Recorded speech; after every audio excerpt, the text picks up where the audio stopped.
So இந்த ஜென்மத்தில் இந்த இதில் நம்ம சரணாகதி பண்ணிட்டோம்னா எல்லாத்தையும் பெருமாள் தள்ளுபடி பண்ணி நம்மளுக்கு அப்சல்யூட்லி ஜீரோ.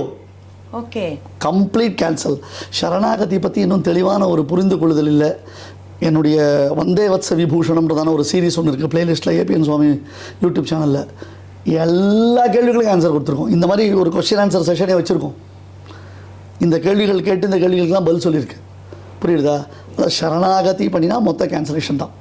இப்போ விவசாயிகள் என்ன பண்ணுறா, ஃபார்மர்ஸ் எங்களால் கடன் வாங்கினோம், கரெக்டு நாங்கள் வாங்கினோம், ஆனால் கடன் கட்ட முடியல, ட்ரை பண்ணினோம், ஒரே நஷ்டமாக எடுத்து, வெள்ளம் வந்துடுது, வறட்சி வந்துடுது, எங்களால் கட்ட முடியலன்னா கருணையினுடைய அடிப்படையில் கவர்மெண்ட் என்ன பண்ணுறா, அதை கம்ப்ளீட்டாக கேன்சல் பண்ணுறா பாருங்க.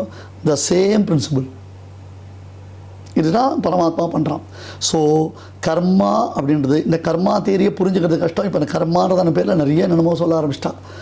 யூடியூப் எக்கச்சக்கமாக வந்துடுது. இது நம்ம பெரியவாள் நமக்கு வைதிக சனாதன தர்மத்தின்படி குறிப்பாக பகவத் பாஷ்யக்காரர் காண்பித்த வழியில் இருக்கக்கூடிய ஒரு பிரின்சிபலை நான் சொல்கிறேன். கர்மா உண்டு, அதனுடைய அனுபவம் உண்டு, அதை பேஸ் பண்ணி தான் ஜாதகாதி ரீதிகள் உண்டு, அதுக்கு பிராயச்சித்தம் பரிகாரங்கள் உண்டு. அந்த பிராயச்சித்த பரிகாரங்களை சரியான வகையில் நம்ம பண்ணணும். ஓகே.